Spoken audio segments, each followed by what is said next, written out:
A historic Catholic church in Quebec, Canada was badly damaged by a fire recently. The church, called Notre-Dame-des-Sept-Allégresses in the city of Trois-Rivières and dates back to 1940. Sadly, one of its bell towers collapsed during the fire. This church is one of the over 110 churches in Canada that has been damaged by fire or vandalism since 2001. Here, local authorities reported the fire and emergency crews rushed to the scene. Luckily, the church was empty at that point of time, so nobody was hurt. The cause of fire hasn't been figured out yet, and the officials aren't really sure how it started. Some people who are nearby mentioned seeing flames in a container close to the church before the fire spread, but that's still being looked into.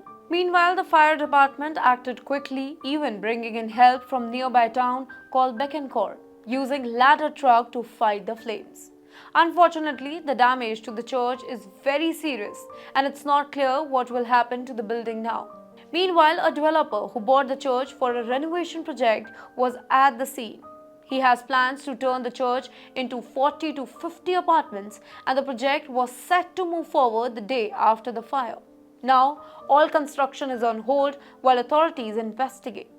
He also mentioned that the church wasn't secured, which makes things even more difficult.